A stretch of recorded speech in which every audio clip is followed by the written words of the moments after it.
Hi there, Kira here with another scrapbook layout process video using my July wild hair kits. So I started with this cut file from Paige Evans, and if you haven't checked out her new Facebook group, she's so generous in there, and she has a free cut file, I think like every week, maybe every month, I don't know, but there's lots of free cut files in there.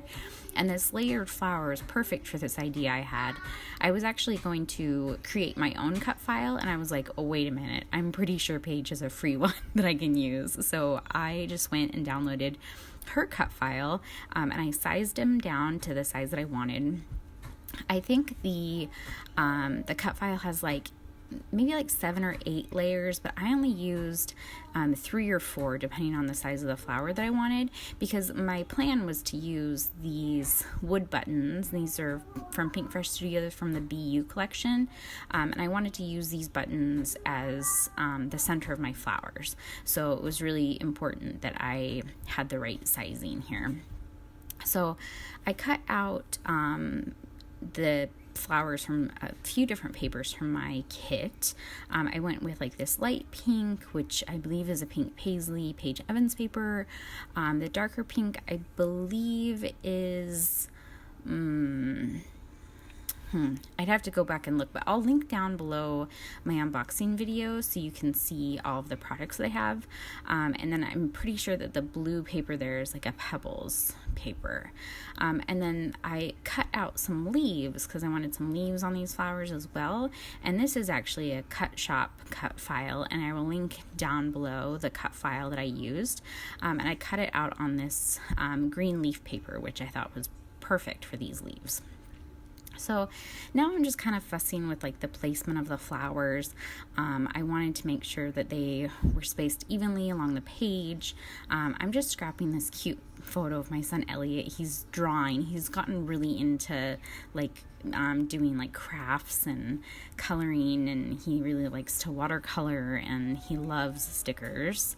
And so I have a picture of him just looking giddy as he colors, and I just thought it was a cute photo, so I'm just scrapping that. And so I've figured out the placement of my flowers, but now I just need to get the placement of the leaves, and so I'm getting those just so, and then before I move them, because you will see me move them all off the page, I did take a picture with my iPhone, or not my iPhone, sorry, my iPad, because I film with my iPhone, and so I do take a picture so I know exactly where I want to place them when I'm done gluing them together.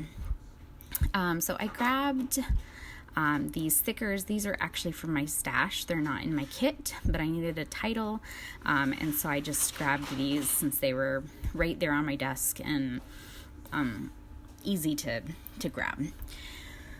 I decided, because I had one more flower left over that just didn't fit on the side that I had the flowers, so I decided to fill in this little space next to my title with one of those flowers. I got these safety pins in my kit, and I'm going to be completely honest, I don't really know how to use them. I think they're super cute. I love the additional texture they add to the page, but I didn't really know how to use them. But I just thought that I would layer them underneath the title, and I actually really like how it looks. I like the gold that it adds there. Again, I just really like the texture it adds to the page. And so I just went ahead and I'll leave that right there. I'll glue it down in a minute. So now I'm just going through all of my embellishments in this kit and trying to decide what else I could possibly use to embellish this page. Since the flowers are a very big, heavy element, I don't want to add too much more, but I thought it'd be cute to use one of these frames. But my picture is not sized perfectly for the frame. So all I did was I just cut it down. And I'm going to glue it directly onto the photo, and then I'm going to glue the top part that I cut off just right over my photo where it actually fits, and I think that it turns out really cute. You don't really notice it unless you look really close to it. You wouldn't notice that it's not the right size. The half of it that's by the flowers is going to be covered up by the flowers, and I originally was going to try and place something over the side on the right. See, I'm looking for something that might work, but I changed my mind, and I'm just leave it. No one's gonna notice. It looks fine. You don't need to put something over it. So, but I tried out a few things first, you know, like some chipboard, some more wood buttons. That was overkill for sure. And I ended up just leaving it as is. And then what I'm going to do with my flowers before I glue them down, because I have them exactly how I want them, right? So I'm going to go ahead and I'm going to put down my photo where I want that, because I know that it needs to go, you know, kind of tucked into those flowers. So I put that down.